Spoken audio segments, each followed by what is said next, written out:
Salam, halo pemirsa dimanapun berada, salam jumpa kembali bersama Love Channel Medan. Semoga kita dimanapun berada, semua kabar baik dan sehat. Puji Tuhan, senang rasanya kita bersua kembali belajar pelajaran firman Tuhan bersama Lovers. Saat ini kami menyampaikan terima kasih atas respon yang baik yang diberikan, yang membuat kami lebih semangat lagi untuk menyampaikan dan membagikan firman Tuhan. Mari terus bantu channel kita ini dengan memberikan komentar yang baik, supaya kami boleh lebih semangat lagi untuk berkarya dan berbagi. Tuhan memberkati. Baik, pemirsa dan lover, saat ini kita merasa istimewa karena Love Channel Medan merasa terberkati oleh karena pada saat ini hadir bersama kita Ibu Elin Sagala yang turut dalam acara pelayanan ini sehingga kita lebih bersemangat lagi menyampaikan firman Tuhan ini. Baik pemirsa, mari kita sapa lovers kita yang cantik-cantik pada saat ini. Halo, salam Ibu Elin Sagala, apa kabar Ibu? Shalom, Love Channel, pemirsa semua. Baik, terima kasih Ibu Elin. Halo, salam Ibu Tina, apa kabar? Shalom Ibu Erita, salam lovers dan salam pemirsa. Salam sehat, damai, sejahtera. Jadilah petang, jadilah pagi, segenap alam bersaksi, segenap alam memuji, sungguh amat baik. Puji Tuhan, terima kasih Ibu Tina. Halo, salam Ibu Rina, apa kabar? Shalom lover, shalom pemirsa dimanapun berada. Mari melayani Tuhan, semoga kita menjadi berkat bagi teman-teman Tuhan. Terima kasih, Tuhan memberkati. Baik, terima kasih puji Tuhan, dan saya Erita Siburian. Senang sekali kita suka membaca Alkitab untuk bisa belajar dan berbagi. Baik, lovers dan pemirsa, seperti biasa kita akan memulai kembali pelajaran kita. Satu kata buat kita, ada buah di Taman Eden, ada kasih, ada kedamaian. Pelajaran penting yang akan kita bagikan, kebenaran sejarah masa penciptaan.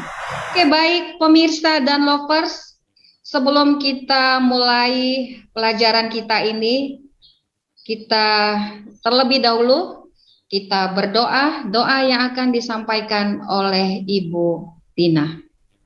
Kita berdoa. Terpujilah Engkau ya Allah, Maha Kasih, Maha Pemurah. Engkau sudah bersama kami pada saat yang indah ini di dalam diskusi sekolah Sabat. Kami mengundang Roh yang suci untuk menerangi hati dan pikiran kami. Bersama pemirsa dimanapun berada, kiranya kasih pertolongan Tuhan menyatukan kami agar firman ini menjadi bagian yang terindah kepada kami. Terpujilah Engkau Tuhan, di dalam nama Yesus kami berdoa. Amin. Amin. Baik pemirsa dan lovers dimanapun berada, menarik sekali pelajaran kita pada triwulan kedua ini. Tanpa terasa kita memasuki pelajaran pertama untuk triwulan kedua tahun 2022. Pelajaran kita kali ini menarik karena pelajaran tentang penciptaan. Baik, sebagai umat Tuhan, tentunya kita paham sekali tentang siapa kita, manusia, dan tempat kita di mana kita berada. Baik, sebagai ayat hafalan pada pelajaran ini, kita buka Alkitab kita dalam Kejadian 1 ayat 1. Pada mulanya Allah menciptakan langit dan bumi. Baik, nanti pelajaran ini akan kita dengarkan dari sahabat-sahabat kita, lovers, yang sudah mempersiapkan pelajaran ini dengan baik. Nah, pemirsa Love Channel dimanapun berada, tentang penciptaan ini, di dalam kitab Kejadian dan seluruh Alkitab dimulai dengan tindakan penciptaan Tuhan. Pelajaran terpenting dari cerita Alkitab tentang permulaan adalah pelajaran tentang kasih karunia. Keberadaan kita murni karena anugerah. Pemirsa Love Channel dimanapun berada, pelajaran tentang penciptaan ini, kisah penciptaan alam semesta dapat ditemukan di Kitab Kejadian pasal 1 dan 2 dengan kisah mengenai Taman Eden di pasal ketiga. Kejadian pasal 1 menyatakan masa ketika segala sesuatu belum ada kecuali Allah itu sendiri. Karena ini fakta yang sebenarnya terjadi, maka tidak ada yang disebut prasejarah. Baik, pelajaran terpenting dari cerita Alkitab tentang permulaan adalah pelajaran tentang kasih karunia. Keberadaan kita murni karena anugerah. Dalam masa penciptaan ini nanti kita akan belajar lebih dalam lagi bagaimana Allah menciptakan, bagaimana penciptaan itu terjadi, dan mengenai sabat, dan juga mengenai tugas manusia dan penciptaan manusia. Baik, lovers dimanapun berada, kita akan mendengarkan penjelasan demi penjelasan yang akan disampaikan oleh lovers. Baik, lovers dimanapun berada, untuk pelajaran yang selanjutnya mengenai Allah pencipta, kita akan mendengarkan dari Ibu Elin Sagala akan menyampaikan pelajaran ini. Silakan Ibu Elin. Baik, terima kasih. Yang kita bahas pada saat ini yaitu Allah pencipta. Kita mengetahui bahwa kita atau manusia adalah merupakan ciptaan Tuhan. Dan sebagai ciptaannya, apa yang akan menjadi respon kita atau tindakan kita sebagai makhluk ciptaan terhadap Allah Sang Pencipta itu. Dalam Mazmur 100 ayat 1-3 dikatakan, bersorak-soraklah bagi Tuhan, hai seluruh bumi. Beribadahlah kepada Tuhan dengan sukacita, datanglah kepadanya dengan sorak-sorai. Ketahuilah bahwa Tuhanlah Allah, Dialah yang menjadikan kita, dan punya Dialah kita umatnya, dan kawanan domba gembalanya. Dengan jelas dikatakan di sini bahwa kita adalah ciptaan Tuhan. Dalam Kejadian 1, pesan pertama dari kisah penciptaan yang bisa kita ambil adalah tentang Allah. Jadi pesan yang bisa kita ambil dari Kejadian 1 adalah mengenai Allah. Pada mulanya Allah. Kata Allah di sini ditempatkan di tengah ayat dan digarisbawahi dengan aksen terkuat yang menekankan akan pentingnya Allah. Dalam teks penciptaan, Allah itu sangatlah penting. Faktanya bahwa kitab Kejadian ada dua presentasi Allah yang berbeda. Ada dua motif Allah yang berbeda. Yang pertama menampilkan bahwa Allah yang transenden, Elohim. Nama Elohim menunjukkan keunggulan, kekuatan. Kata Elohim mengungkapkan gagasan keagungan dan transenden Allah, bahwa Dia adalah Allah yang kuat dan agung. Pada motif yang kedua, yaitu presentasi Allah yang kedua, menampilkan Allah sebagai pribadi yang dekat, Tuhan yang imanen, Yahweh. Maka teks penciptaan itu secara keseluruhan merupakan seruan untuk menyembah Tuhan, mengakui bahwa begitu kuat dan agungnya Tuhan itu. Kekuatannya tidak terbatas, dan pada saat yang sama mengakui ketergantungan kita kepadanya, Dia yang menciptakan kita. Di sini bisa kita lihat bagaimana Tuhan itu adalah sangat agung, sangat kuat, tetapi Dia mendekatkan dirinya kepada kita, menjadi pribadi yang sangat dekat dengan kita. Dan di sini dikatakan bahwa dalam Mazmur 100 ayat 3, ketahuilah bahwa Tuhan adalah Allah. Dialah yang menjadikan kita, dan punya Dialah kita. Dalam Mazmur 96 ayat 1-6, bahwa kita harus bernyanyi memuji Tuhan. Kabarkanlah keselamatan yang daripadanya, ceritakanlah kemuliaannya. Sebab Tuhan itu maha besar, lebih dahsyat dari segala Allah. Keagungan dan semarak ada di hadapannya. Kekuatan dan kehormatan ada di tempatnya yang kudus. Bisa juga kita lihat di Mazmur 139 ayat 13-14 menggambarkan bagaimana ajaibnya Tuhan itu yang sangat luar biasa. Dan itu patut kita syukuri. Di sana dikatakan, Engkaulah yang membentuk buah pinggangku dan menenun aku dalam kandungan ibuku. Waktu saya membaca kitab ini, dalam Mazmur 139 ayat 13-14, saya coba merenungkan. Kata-kata, engkau membentuk buah pinggangku. Buah pinggang adalah merupakan kata lain daripada ginjal. Di sini dikatakan bagaimana ginjal itu dapat berfungsi dengan baik. Adalah kehendak Tuhan atau atas pengaturan daripada Tuhan.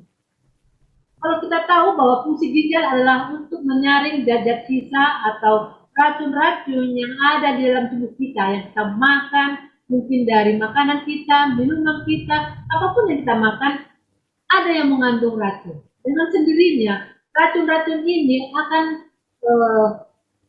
dilakukan penyaringan oleh ginjal, sehingga dengan demikian, maka racun itu dan air yang tidak kita butuhkan itu akan dikeluarkan melalui air seni kita atau melalui buang air kecil kita. Dan di sini dikatakan juga bagaimana apabila ginjal itu tidak berfungsi, maka semuanya itu dapat berfungsi dengan baik. Semuanya itu apa? Atas apa? Pengasihan Tuhan, atas pengaturan dari Tuhan. Dan kita juga bisa renungkan bagaimana di sini katakan keajaiban bagaimana proses terbentuknya seorang manusia dalam rahim seorang wanita. Dan Raja Daud menggambarkan kata, engkau menenun aku dalam kandungan ibuku. Di sini katakan, engkau menenun aku. Menenun berarti dia melakukan proses yang tidak sebentar. Dan kita tahu bahwa proses terjadinya orang manusia berlangsung mulai dari pertemuan pertemuan telur dengan sperma, sehingga terjadilah proses kehamilan itu, sehingga selama 9 bulan itu proses terjadi sehingga lahirlah seorang manusia. Dan semuanya itu terlaksana tidak sempurna kita lihat, semuanya itu terlaksana dengan baik dan tidak satu pun yang luput dari pandangan Tuhan dan pengaturan Tuhan. Tuhan yang agung, yang berkuasa, tapi penuh kasih dan dekat. Bagaimana kita harus datang mendekati Tuhan, beribadah kepadanya. Rasa kagum dan hormat akan berjalan seiring dengan sukacita dan jaminan kedekatan dan pengampunan. Dan di sini dengan jelas dikatakan bagaimana Allah itu adalah pencipta. Namun di tempat lain dia adalah Allah yang ingin dekat dengan kita. Dan di sini dikatakan bagaimana respon kita supaya kita dekat dengan kepada Tuhan. Dan dapat kita lihat bagaimana kedekatan kita kepada Tuhan itu akan menimbulkan rasa bagaimana kita rasa menghormati Tuhan itu. Demikianlah mungkin saya bisa sampaikan pada saat ini mengenai Allah pencipta. Terima kasih. Baik, luar biasa. Terima kasih Ibu Elin. Sangat jelas kita boleh mendengarkan tentang Allah pencipta. Memang betul Allah lah yang menciptakan kita. Bahkan semasa kita di dalam kandungan, Allah sudah memberikan satu rancangan bagi kita. Itu sebabnya tadi sudah disampaikan bahwa kita patut memuji dan bersorak-sorak untuk Allah. Baik, Ibu Elin, setelah mendengarkan penjelasan yang begitu baik, bagaimanakah kita menghargai kasih karunia yang diberikan Tuhan kepada kita, Ibu Elin? Silakan, Ibu Elin. Baik, terima kasih. Di sini katakan bagaimana kita harus menghargai kasih karunia yang diberikan Tuhan kepada kita. Allah pencipta itu yang pencipta yang agung itu telah memberikan kita kasih karunia. Dengan jelas dikatakan bahwa ketika kita telah menyadari bahwa Tuhan itu maha besar, kalau kita sudah menyadari bahwa Tuhan itu maha agung, barulah kita menghargai kasih karunia dan menikmati kehadirannya yang indah itu dengan penuh kasih dalam hidup kita. Jadi perlu kita menyadari bahwa memang Tuhan itu maha besar, maha agung. Kalau kita pikir kehidupan kita ini bisa berlalu begitu saja. Bisa aja Tuhan adalah pencipta. Seorang pencipta mempunyai hak untuk sebuah seperti orang pencipta lagu, bahwa seorang pencipta bisa aja dia mengatakan, saya tidak suka dengan ciptaan saya ini. Dan begitu juga Allah. Allah yang agung itu mempunyai hak untuk melakukan apa saja untuk sesuatu yang ciptakannya. Tetapi di sini dikatakan bahwa Tuhan memberikan kasih karunia-Nya. Dengan demikian, maka kita harus menyadari bahwa begitu besar dan agungnya Tuhan itu, maka kita akan menikmati kehadirannya yang indah dengan penuh kasih dalam hidup kita. Terima kasih. Biasa, terima kasih Ibu Elin atas penjelasannya. Jadi di setiap langkah kisah penciptaan, Tuhan menilai pekerjaannya sebagai ciptaan yang baik. Dan kita sebagai umatnya, kita hanya menerima kasih karunia. Terima kasih Ibu Elin. Baik, kita akan terus mendengarkan penjelasan demi penjelasan tentang penciptaan ini. Kita akan mendengarkan penjelasan dari Ibu Rina. Silakan Ibu Rina. Baik, lovers, kita sampai pada judul penciptaan. Pada mulanya Allah menciptakan langit dan bumi. Tuhan menciptakan dunia ini selama 6 hari. Hari pertama Tuhan menciptakan terang. Hari kedua Tuhan menciptakan cakrawala. Hari ketiga Tuhan menciptakan tumbuh-tumbuhan. Hari keempat benda-benda penerang. Hari kelima binatang-binatang. Hari keenam manusia. Di setiap kisah penciptaan, Tuhan melihat pekerjaannya itu toh atau baik. Secara umum dapat dipahami bahwa pekerjaan penciptaan Tuhan berhasil. Terang itu menerangi, kita boleh baca Kejadian 1 ayat 4, tanaman itu berhasil menghasilkan buah. Kita boleh baca Kejadian 1 ayat 12. Prase itu baik, berarti ciptaan itu bekerja dengan baik. Indah, sempurna, dan tidak ada kejahatan di dalamnya. Penulis Alkitab katakan bahwa Allah dengan sengaja menciptakan dunia ini. Dunia ini tidak muncul dengan sendirinya, tetapi sebagai hasil dari kehendak Tuhan dan firman Tuhan. Kejadian 1 ayat 3. Penjelasan tentang penciptaan ini bertentangan dengan teori evolusi yang secara dogmatis menyatakan bahwa dunia ini membentuk dirinya sendiri secara progresif melalui serangkaian kejadian yang tidak disengaja, mulai dari kondisi interior dan superior. Sebagai umat-umat Tuhan, kita boleh mengetahui banyak teori, tetapi kita tentu tahu teori mana yang benar menurut Alkitab dan teori mana yang harus kita imani. Terima kasih, Tuhan memberkati. Terima kasih Ibu Rina. Jadi tidak ada kebetulan atau untung-untungan tentang semua ini tentunya ya dalam masa penciptaan. Baik, karena kita tahu bahwa segala sesuatu dilakukan pada waktunya oleh Allah itu sendiri. Baik, kita akan lanjutkan pelajaran ini tentang hari Sabat, hari perhentian semasa penciptaan Allah itu sendiri. Kita akan dengarkan dari Ibu Tina. Silakan Ibu Tina. Terima kasih Ibu Erita. Salam jumpa lovers dan pemirsa yang diberkati Tuhan. Senang sekali kebersamaan kita pada hari saat ini. Saya sangat bahagia. Baik, ulasan kita saat ini adalah Sabat. Ya, apa itu Sabat? Apa terkait kaitannya dengan penciptaan? Oke, untuk memudahkan kita, saya ambil dari Kamus Besar Bahasa Indonesia. Apakah itu Sabat? Ya, Sabat dikatakan hari ke-7. Hari Tuhan beristirahat sesudah menciptakan alam semesta. Atau arti lain, Sabat adalah hari Sabtu. Pemirsa yang diberkati Tuhan, berarti kita sangat melihat dengan hati nurani, dengan pikiran kita, bahwa Sabat adalah pengakuan, ya.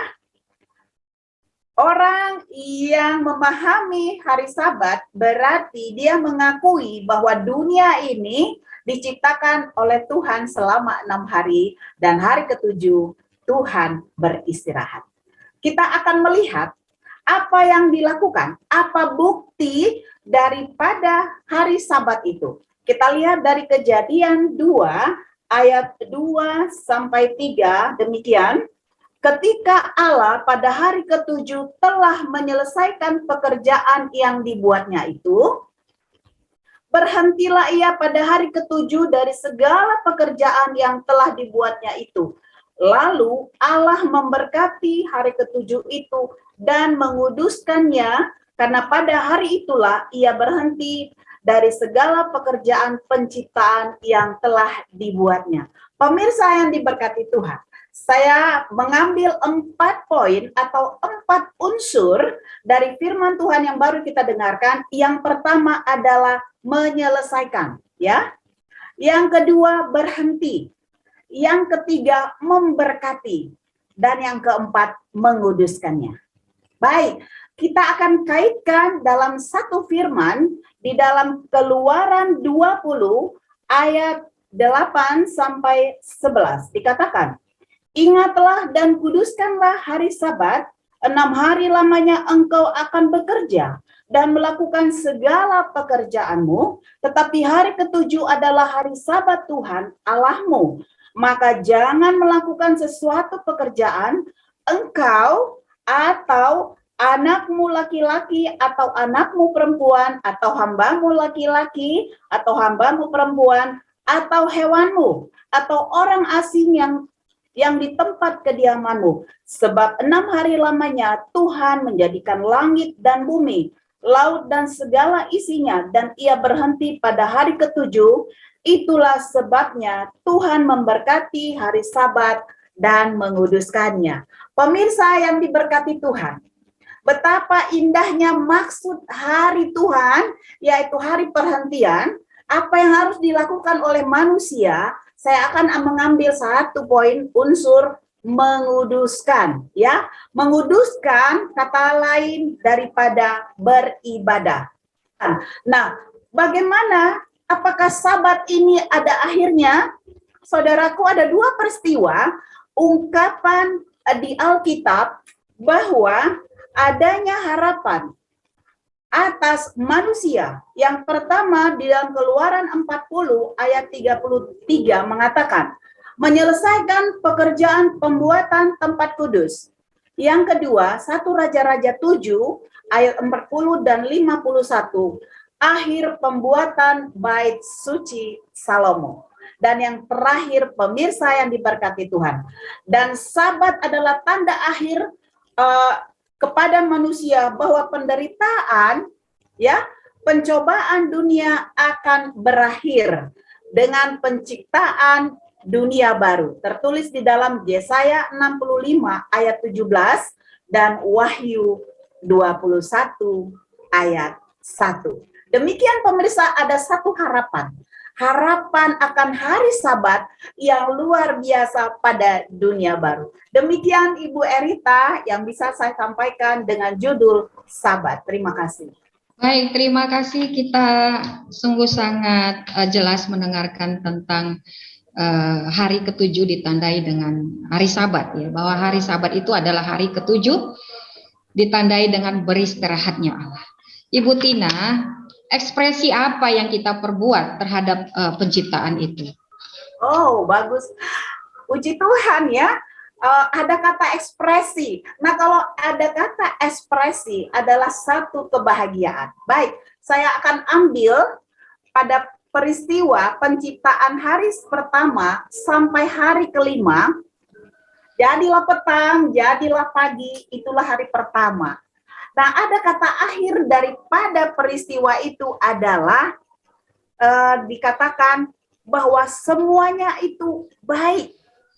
Nah, pada hari ke-6 lebih hebat lagi. Dikatakan dalam firman bahwa di akhir petang dan pagi dikatakan ciptaan Tuhan itu sungguh amat baik. Berarti adanya satu ekspresi dalam kehidupan manusia atas ciptaan Tuhan, kita memandang semuanya itu dari segi positif. Artinya Tuhan tidak pernah menginginkan ciptaan itu adalah untuk kejahatan, tetapi semuanya akan diakhiri sungguh amat baik. Seperti saya saat ini melihat para lovers, semuanya cantik-cantik. Itulah yang Tuhan inginkan, kita memberikan satu penghargaan ya atas keindahan ciptaan Tuhan. Demikian, Tuhan memberkati.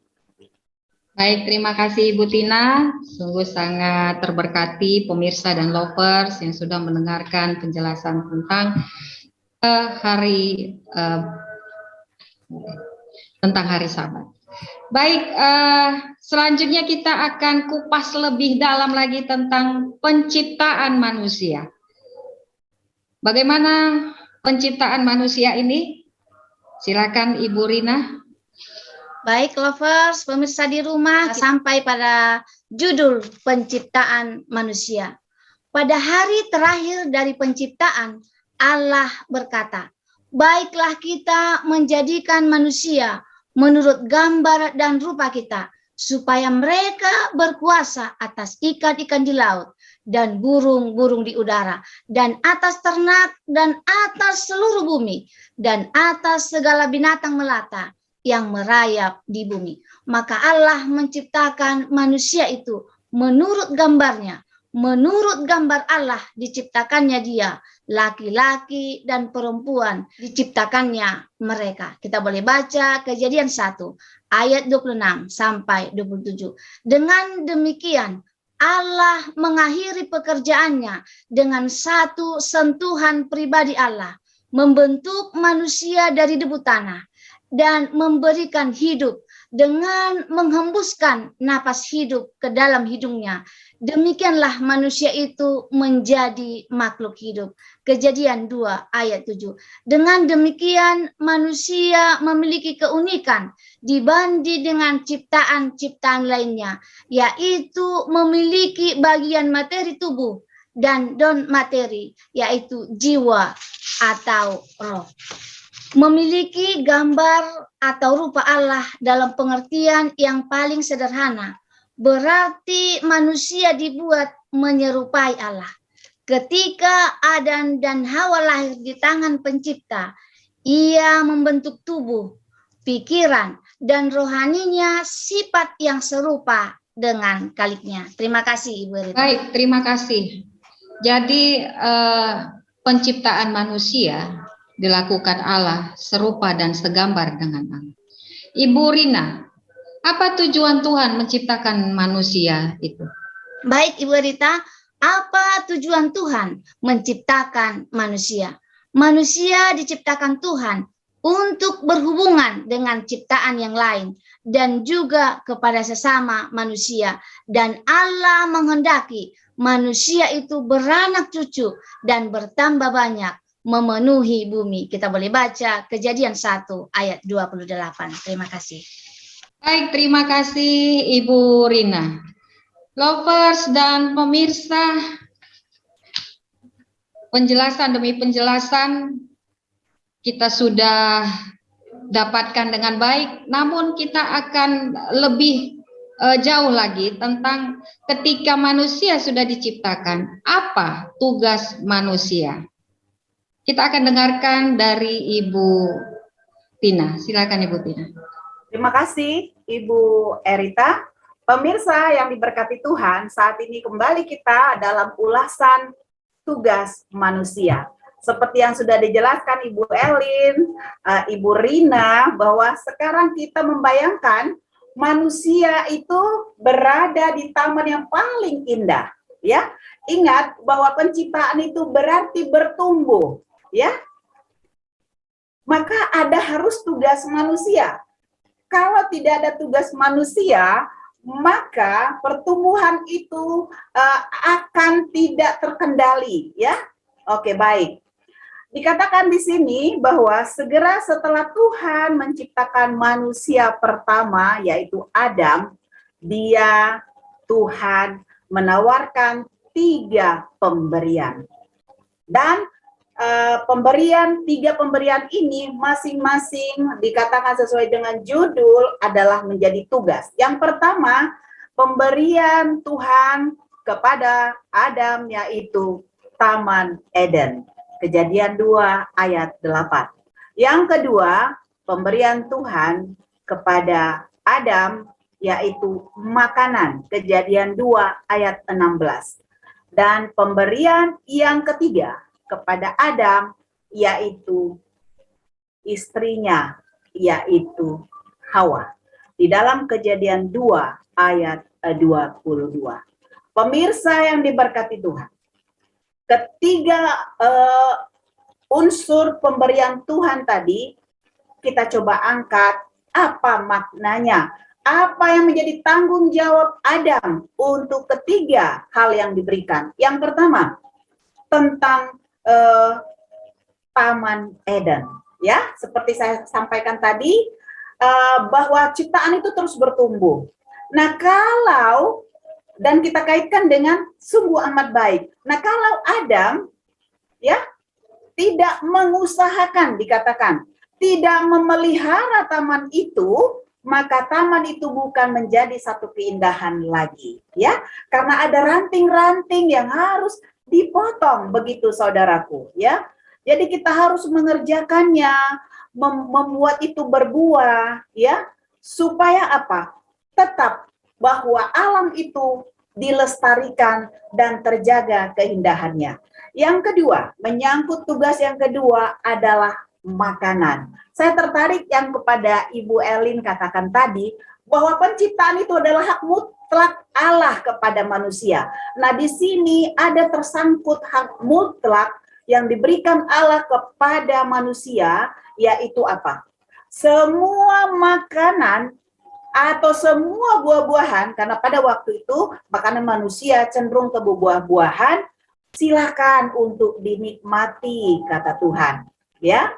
Tetapi ada satu pohon disentuh pun tidak boleh. Tetapi kita tidak boleh jabarkan sekarang pemirsa, karena sekarang kita mempelajari, kita masih di Taman Eden. Yang maaf, yaitu wanita bagi Adam. Jadi dikatakan tugas ketiga bagi Hawa adalah menyangkut perempuan.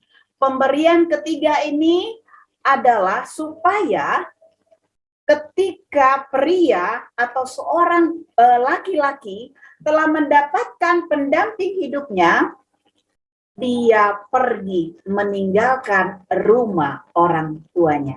Demikianlah tugas yang diberikan Tuhan, tugas mulia yang diberikan Tuhan kepada manusia. Demikian Ibu Erita, Tuhan memberkati. Amin. Terima kasih Ibu Tina. Jadi jelas kita mendengarnya bahwa tugas manusia itu diciptakan Allah supaya berkuasa atas ciptaan Allah itu sendiri, namun juga manusia itu diberikan mahkota dengan kemuliaan dan hormat. Luar biasa ya. Jadi kita sebagai umat Tuhan ini betapa merasakan kasih karunia itu. Baik, pemirsa dan lovers, tentunya kita sudah mendengarkan penjelasan demi penjelasan yang sudah disampaikan. Dan saat ini untuk merangkumkan penjelasan yang sudah kita dengarkan, kita serahkan kepada Ibu Elin. Silakan Ibu Elin. Baik, terima kasih. Saat ini kita akan mencoba untuk merangkumkan pelajaran filsafat. Pelajaran pertama pada kuartal kedua ini yaitu mengenai penciptaan. Di sini dikatakan bagaimana pada Allah pencipta, di mana Allah itu merupakan pencipta langit dan bumi. Dan Allah yang maha kuasa dan agung, tetapi penuh dengan kasih. Dan dalam hal ini Walaupun dia maha kuasa, maha agung, tetapi dia mengenalkan dirinya kepada ciptaannya. Dia mengenalkan dirinya melalui, kalau kita lihat dari ciptaan-ciptaannya itu. Dan di sini katakan dalam hal penciptaan, semua yang diciptakan itu adalah baik. Ini berarti bahwa pekerjaan penciptaan itu berhasil. Dan dalam pengamatan Tuhan, bahwa itu baik. Tuhan telah menciptakan langit dan bumi selama 6 hari, dan pada hari yang ketujuh dia berhenti. Dan ini dibuat untuk kita supaya tetap mengingat bahwa Tuhan itu adalah Tuhan yang pencipta yang sangat agung dan mulia. Sini kata menciptakan manusia menurut gambarnya. Manusia diciptakan dengan tangan Allah sendiri. Kalau hari pertama, kedua, ketiga, keempat, kelima Tuhan menciptakan dengan firman, tetapi manusia diciptakan dengan tangannya sendiri. Dan di sini Adam diberikan tugas untuk menjaga agar taman itu tetap terpelihara dengan baik. Yang kedua mengenai makanan. Sini katakan bahwa makanan itu pun diatur, di mana Tuhan mengatakan kau boleh memakan semua buah yang ada di taman ini, tetapi buah pohon pengetahuan baik dan jahat tidak boleh dimakan. Sejarah penciptaan hingga hari ini kita bisa mempelajari betapa umur bumi yang sebenarnya. Demikianlah mungkin yang bisa saya ambil dalam pendalaman mengenai pelajaran sekolah sahabat kita pada panjang minggu ini. Terima kasih. Amin, luar biasa. Pelajaran yang begitu menarik. Kita sebagai makhluk ciptaan Tuhan, manusia, ciptaan yang tertinggi, jalankan apa yang Tuhan perintahkan. Mungkin itu yang bisa kita dapatkan dari penjelasan yang disampaikan oleh Lovers. Baik pemirsa Love Channel dimanapun berada dan Lovers, tanpa terasa kita sudah mengakhiri pertemuan kita pada pelajaran pertama triwulan kedua tahun 2022 ini. Dan kiranya pelajaran yang disampaikan semoga boleh bermanfaat bagi pemirsa dimanapun berada. Dan saat ini kita akan usaikan pertemuan kita ini, namun kami tetap mengundang pemirsa dimanapun berada. Kita akan bertemu kembali di pelajaran kedua berikutnya. Dan kami tetap berdoa buat pemirsa dimanapun berada tetap dalam keadaan sehat-sehat saja. Baik, kita akan tutup dengan doa. Doa disampaikan oleh Ibu Elin Sagala. Berdoa. Terpujilah Engkau Tuhan atas kasih karunia-Mu bagi kami. Terpujilah Engkau Bapa, di mana berkat-Mu menjadi bagian kami pada saat ini Tuhan. Kami sudah membahas firman-Mu Tuhan melalui pelajaran sekolah sahabat, di mana mengenai penciptaan, di mana Tuhan telah menciptakan kami. Engkau adalah Allah yang Maha Agung, Allah pencipta. Begitu besarnya Engkau Tuhan, tetapi Engkau tetap mengasihi kami manusia ciptaan-Mu. Dan kami yakin percaya Tuhan, di mana dalam kehidupan kami dapat merasakan kasih-Mu itu Tuhan. Di mana Engkau telah memberikan kami hari Sabat, di mana sebagai tanda kasih-Mu bagi kami, sehingga kami Tuhan tetap mengingat Engkau adalah pencipta kami. Dan kami yang percaya Tuhan akan memberkati kami masing-masing Tuhan, sehingga kami dapat mengerti akan firman-Mu, dapat kami hidupkan dalam kehidupan kami. Engkau akan memberikan kami Tuhan roh-Mu, Engkau akan memberikan kami Tuhan hikmat, sehingga demikian Tuhan pelajaran ini dapat kami mengerti, tidak berlalu begitu saja, dan kami dapat melakukannya dalam kehidupan kami. Kami akan percaya Tuhan juga memberkati pemirsa yang telah mendengarkan pelajaran sekolah sahabat Tuhan. Dan kami yang percaya Tuhan akan memberkati semuanya, memberkati kami, memberikan kami kesehatan, selalu merangkul kami dalam kasih-Mu Bapa. Karena doa ini kami mohon atas nama Yesus Tuhan menjadi penebus kami. Amin. Pemirsa dimanapun berada, tentunya Love Channel Medan memohon kepada pemirsa untuk subscribe, like, dan komen istimewa, berbagi kepada saudara-saudara kita dimanapun berada, sehingga kabar baik ini boleh tersampaikan kemanapun berada. Terima kasih, salam sehat, salam, Shalom. Shalom. Oh. sampai ketemu kembali.